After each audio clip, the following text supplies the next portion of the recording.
Hello everyone and welcome to round 3 of Chess Olympiad 2024.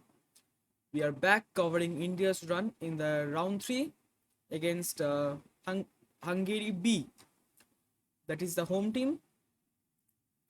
So we'll start with the game 1, Gukesh versus Adam Kozak, where Gukesh is around 150 points higher than Adam. So this game it's not that clear. But still, Gukesh is definitely the favorite to win this game, as he also has the white pieces. So Gukesh starts with the queen's pawn opening, d4, knight f6, c4, e6, knight f3, and Adam plays bishop b4, which is the Bogo Indian. Gukesh goes knight bd2, which is another line that we discussed yesterday. Black goes d5, queen f4, and knight c6. This is a very uncommon position, as you can say, because firstly this knight is coming on c6 covering this c pawn going to c5, and also the white knight is placed on d2 pinned by this b4 bishop, which is stopping this c1 bishop to develop. Gukesh plays e3, castle, a3, getting rid of this pin. He takes here, takes, and black plays knight e4. So black is trying to liquidate as much as possible so that the lack of space doesn't really hurt him much. White plays rook d1, knight e7, bishop d3, and b6. So black is saying this c8 h2 diagonal is closed because of this pawn, and as white is not taking on d5, black is going to go bishop b7 and himself take on c4 so that he can just open up this b7 bishop. White goes queen c2, hitting on e4. Black goes bishop b7, protecting this. White goes castle. This queen c2 idea also helped prevent black from going dc4, because now every time the e4 knight is going to be hanging. So another variation that black can try is just something like takes here. If white goes knight d2, h6, and then if white goes something like b4, black can just take here and try to open up this bishop. But black doesn't go here. Black plays h6 first, which is another good move. But now white doesn't give him the opportunity to take on d2. He goes bishop c1 back, protecting his bishop pair. Black goes a5, trying to go a4 and gain some kind of a hold on the queen side. White stops a4, knight g6. The problem with black's position is, even though materially it's equal, but all these pieces are really uncoordinated.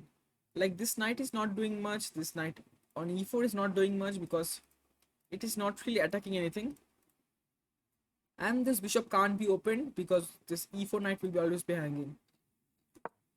Gukesh goes bishop b2, f5, which I don't really like because it weakens this dark squares f4 and d5.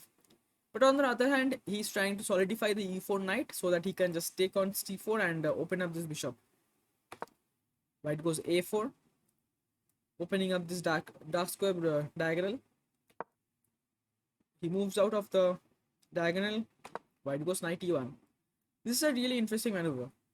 The strongest piece in the black's position is the e4 knight, and if white can manage to remove it from this brilliant square, then suddenly white will have a lot of play. Black goes rook c8 with the idea of c5 and opening up the position. White goes f3, dislodging the knight. Knight f6, bishop e2, and queen e8. The queen e8 idea is somewhat difficult to explain because it really doesn't have much. It is moving out of this d file, so that when black plays c5, so after dc5, bc5, there is no pin on the d file, and also Somewhere black might try to go dc4 and e5, which is of course not possible now. So white just plays knight d3, they're rerouting the knight, controlling e5 and f4. Black goes knight d7, white goes rook fe1, trying to put this bishop on f1 and then go for some kind of e4 idea. Black goes knight e7, bishop f1, and knight c6. So black is trying to go to b4 like something like this and put some control over the b4 square, as he doesn't really have any other outpost for both his knights. White plays bishop a3, covering this diagonal, and it really dominates this queen and rook. Black goes knight f6 again. He's really not sure what to do. White is now slowly and steadily trying to put pressure on this c file. He goes rook d7 and knight f4. So suddenly Gukesh has managed to mobilize everything and coordinate all the minor pieces. This bishop is perfectly placed, this knight is perfectly placed, and this bishop is just one move away from opening up and destroying black. Black goes queen f7 and c5. He's saying that I don't want to take here, which will likely open up the black's b7 bishop after black takes knight d5. So he says I'll keep this bishop closed and open my f1 bishop. Black goes rook d8, getting away from this pin. Bishop b5 and knight d7. So black is very passive and really doesn't have much. White just moves away from this rook's file. So when he takes, there is no discovered. Black goes queen f6. Rook c2. White is just doubling up on the c file. g5 and knight d3 back. Black really needs to open up the king side or do something before white goes rook c1 and opens up the queen side and takes all the pieces. So black goes knight b8, which is like very passive, and this is just really bad for black. Rook c1. All white's pieces are actively placed and doing a lot of work on the c file, putting pressure on the black's c6 knight. Black goes queen g7. White now reroutes his queen, which was the only piece that was not doing much, to g3 from where it will be much stronger. King h8. Here I'm not so sure about Gukesh's move. He goes knight e5 here, which really doesn't go with what he has been doing till now, because this knight is very vulnerable on c6 in the way of this rooks and bishop, but Gukesh just exchanges that knight. His point is that he is threatening c6 here, after which both this bishop and knight will just be dead. So black has to go something like c6, or else like if he go knight d7, still c6 is there. So black is kind of forced to go c6 himself, and this weakens this b6 square. Gukesh just moves back. Black takes here. Rook takes, knight d7, rook a5 and knight d5. Black has finally got some pieces out and is getting a bit active, but now this black square bishop is much more powerful with this b2 h1 diagonal. White moves away and rook a8. Gukesh plays rook c2, threatening bishop b2, because if he had gone bishop b2 first, then there was knight f6, gf3 and queen b2. So Gukesh goes rook c2, knight g6 and bishop b2, getting the bishop on this monster diagonal. e5, rook a8, bishop into a8 and a5. So everything is perfectly placed for white, and white now creates a pass pawn. King h7, getting out of this diagonal. a6, rook b8 and b4. Protecting this pawn, queen a7, rook c5, putting it on the outpost, threatening some kind of b5 and queen c3 next. Queen e7, he goes directly queen c3, rook d8, threatens this, opens up this bishop, forces e4, he just takes here and goes b5, breaking open the pawn chain. He goes queen c7, bc6, rook f8 and bishop b5. White is just clearly winning here with two passed pawns. He's even a pawn up here. Incredibly strong bishop and a dead bishop for black. Knight e7, and here goes a brilliant move, rook d5. So the point is, if black goes knight d5, queen e4, king g8, white don't just take on d5, but goes queen g6 and mate him. So black can't take there. Black goes rook f7, keeping an eye on the g6 square. White takes here, king g8 and queen d4, threatening mate, and rook d8, which is just clearly winning for white. So moving on to the next game, that is Pragg versus Tamas Banus, who is also a very strong player, who was above 2650 for a long time, and Pragg is playing black. So currently India is leading 1-0, and Tamas starts with knight f3. Black goes d5 and g3. The ready opening. Black goes c5, taking control of the center. Bishop g2, knight f6, castle, and e6.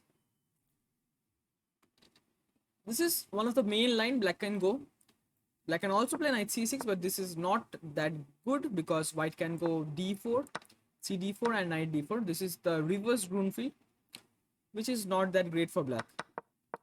So to avoid this, black goes e6, d3, and now knight c6, that white has gone d3 first.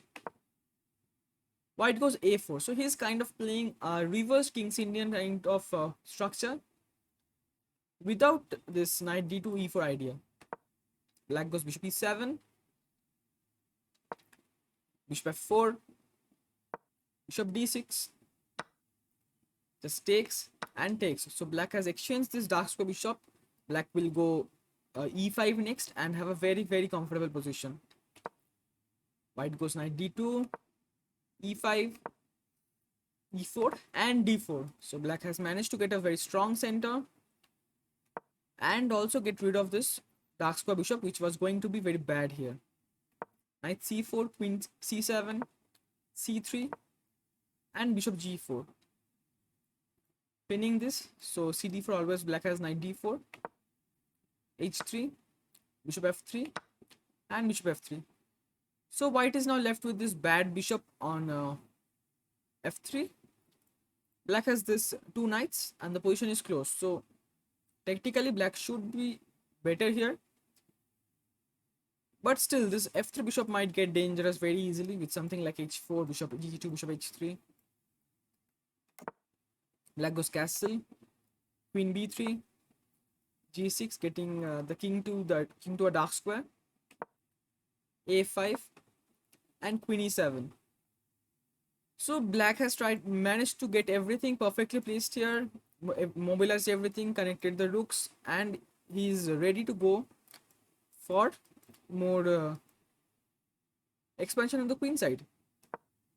King g2, h5, h4, stopping any kind of h4 idea for black, and rook b8.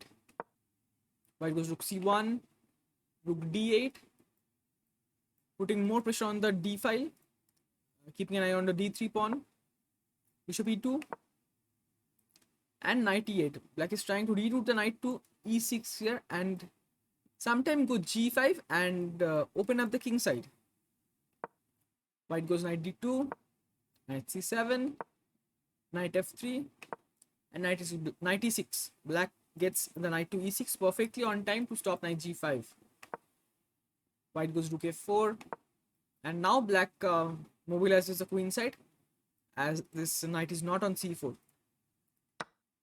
White takes, he takes with the rook, opening up the b file, queen a2, and rook b8, hitting the b2 pawn, rook c2, a5, stopping any kind of b4 ideas. Here white goes knight d2. The problem with knight d2 is that black can now do what he has intended to do for this long, go g5, like g5, h5, queen g5, threatening knight f4, h4. Moreover, as this all three minor pieces are stuck on the queen side, this attack must be very dangerous. But Pragg surprisingly doesn't go for this. He goes rook b5, covering for knight c4. White goes bishop f1, which is like a very bad move. Like there is no point of this. He's just trying to get his bishop to h3. But I think after king g1, black will just go g5 and break open the king side. Black goes queen f6, knight f3 again. White really doesn't have any idea what he's doing. King g7, and he comes with bishop e2. So this bishop f1 and bishop e2, knight d2, knight f3, he just wasted two moves. Black comes back queen e7. Now he's trying to go queen b7 and put more pressure on the b2 pawn. Now that the knight is on f3. Here white again goes bishop f1, which is just rubbish. Black goes queen b7, and now this pawn is finally falling. White goes queen d5. Black can't take here still because this c6 knight is hanging, but black has a very good move here. That is followed up with a very nice tactics. Black can play c4, discovering here if white goes queen d6, black can go rook d8. White goes queen c4, which is forced, then rook c5. Here as you can see, white really doesn't have any square for the queen except for queen a2. So white goes back queen a2, and here it's that I think the tactic that Thomas missed here. Black goes knight b4. I don't really think this is a brilliant move because this is a very normal move, getting the exchange, and this is just winning for black now. Takes, rook c2. If white takes here, then black can just take on b2 and it's just clearly gone.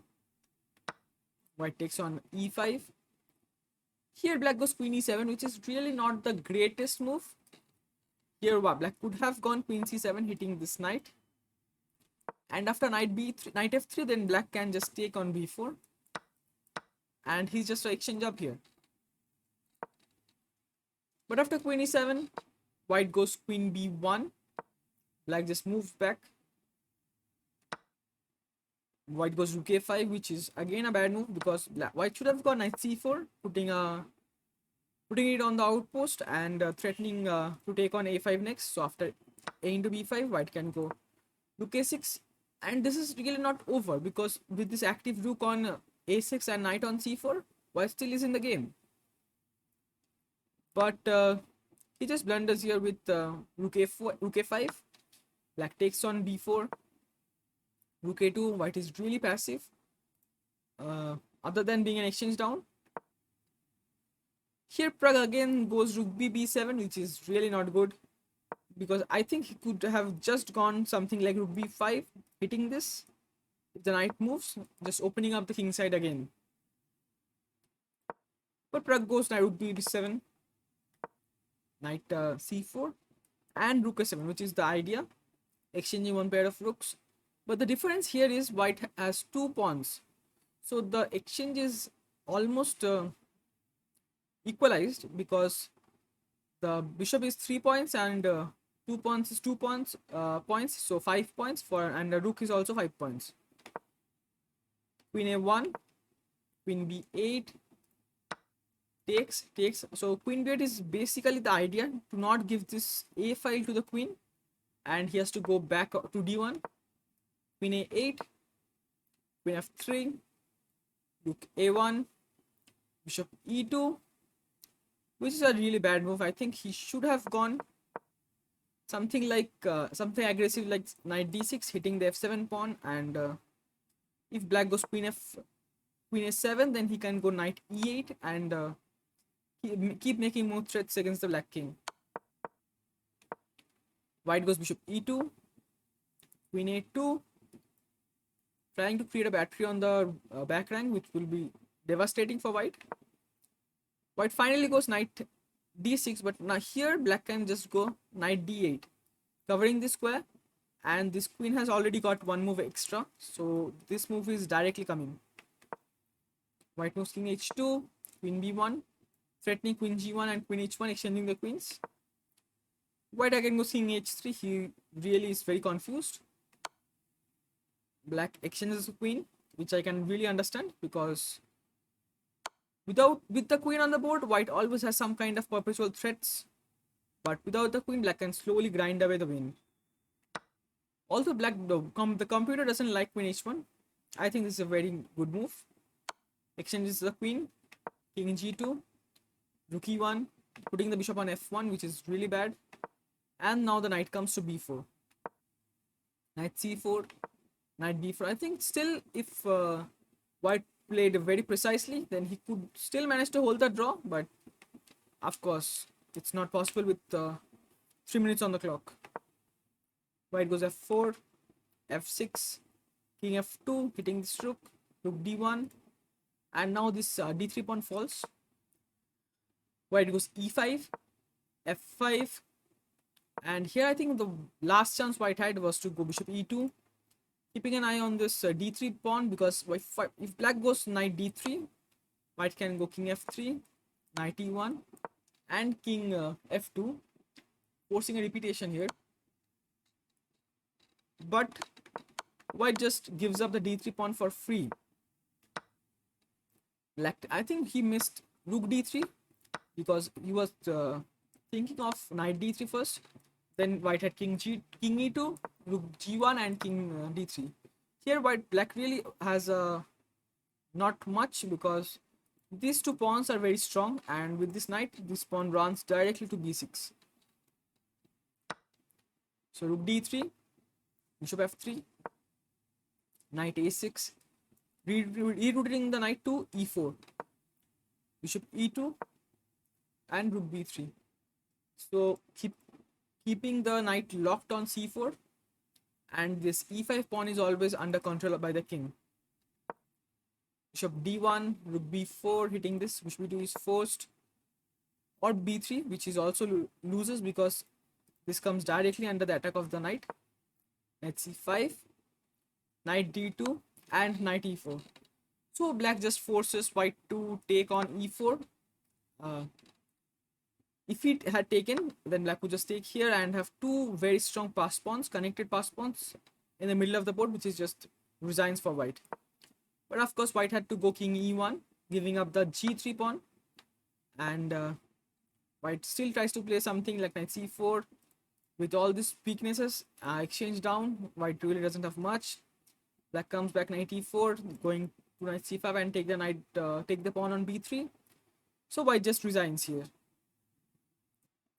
So with this game, India has got the 2-0 lead and is on the verge of winning. So we move on to the next game, that is Arjun versus Peter Prohaska. He's another very strong grandmaster from Hungary. This time Arjun starts with the c4, which is a very strong move. Black goes e6, trying to go back into the Queen's Gambit territory. White goes knight c3, d5, and d4. So white is back. The Queen's Gambit declined. Knight f6. White goes knight f3, bishop e7, and white takes here, cd5. So this line is called the Queen's Gambit exchange variation, which is a very, very popular line, and this was played by like most of the world champions. I think I can remember Kasparov playing this a lot. Black takes on d5 with the pawn, and white goes bishop f4. Bishop f4 is not really the most common setup here. White generally goes bishop g5 and e3, bishop d3. A sample line might go like c6, e3, castle, bishop d3, knight bd7, queen c2, rook e8, castle, knight f8. So this is like the main line, but white goes bishop f4. Black goes knight h5, directly hitting the bishop. Arjun comes back, castle, and he goes e3 here. He says that I'm okay with locking my bishop in on d2, but you have lost two moves coming to h5 and again going back to f6. So white plays bishop d3, just developing.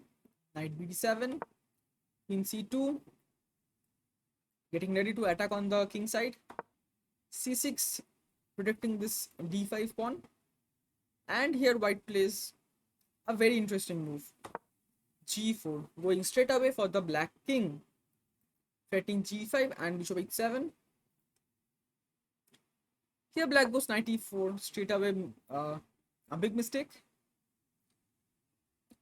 My guess would be that Arjun is still in preparation here with g4, and black already has lost around 35 minutes in 10 moves. Black goes knight e4, h4, starting the pawn roller on the king side, rook e8 and g5, stopping any kind of knight f6 idea, stabilizing the e4 knight. Black plays f5. White was really threatening knight e4 and just taking the pawn. So f5 is forced. White takes, and knight g5. Again hitting the e4 knight, putting more pressure on the h7 pawn. If black goes knight g5, then knight g5. This file opens up and it's just game over. Black goes h6. White takes here.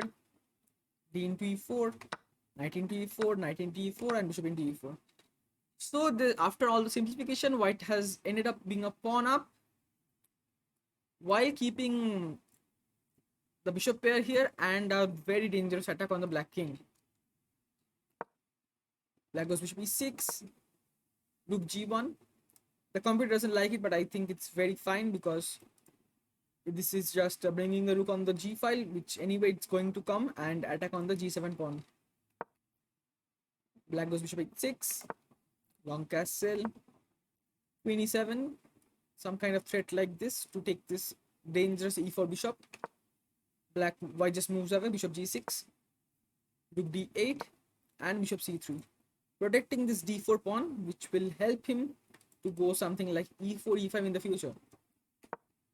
Black goes a5, he has to do something to threaten white's king. Here Arjun played a very dubious kind of move, bishop f5.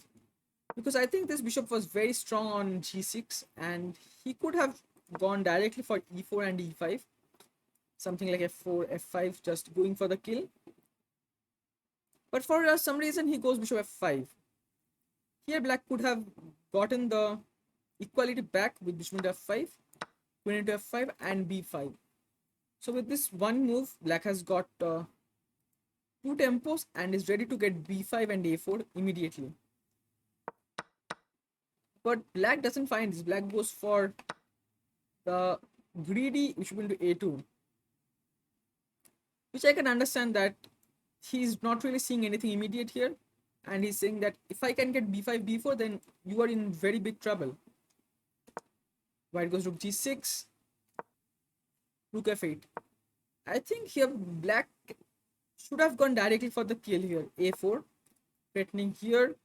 If white goes rook g1, then something like bishop b3, queen d3 and a3.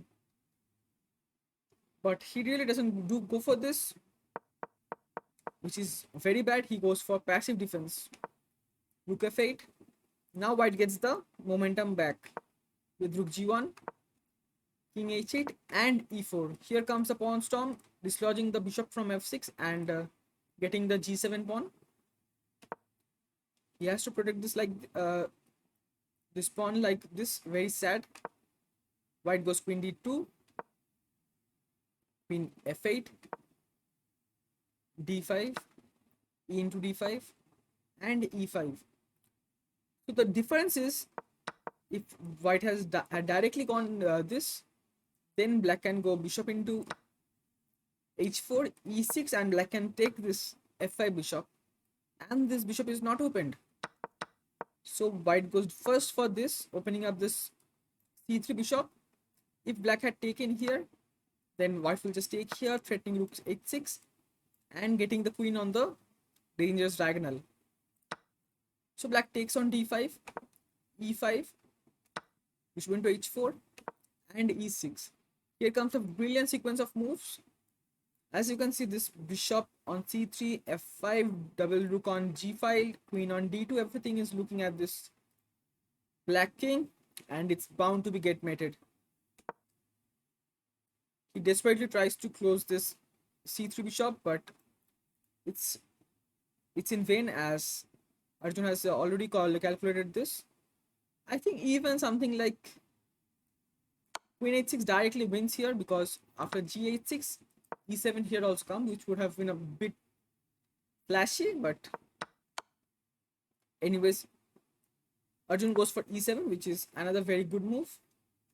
Queen e7, and here the brilliant flashy queen sacrifice. Queen g6, queen h6. If black goes king g8, then white has rook g7, king f8 to queen h8, and queen g7, queen g7 mate. So black has to take here and rook h6. Because of this pin, black can't take on h6, queen h7, and rook h7. It's a mate here, which is very rare in this kind of high level games, but Arjun manages to get the checkmate. So we finally move on to the last game of round 3. That's Gabor versus Vidit. This is also the most uninteresting game, which ended like very soon, like in about 1 hour. 1 hour. Gabor goes for e4. Vidit plays e6, the most dynamic approach in nowadays Indian chess. He goes d4, d5, knight d2, the Tarrasch variation of the French. Black goes c5, takes, queen d5, and knight f3. So as playing black with it, really doesn't want white to get into some kind of a theoretical position where it will be very difficult for him to try for a win. But still, white plays this knight d2 variation, which is very drawish and very theoretical.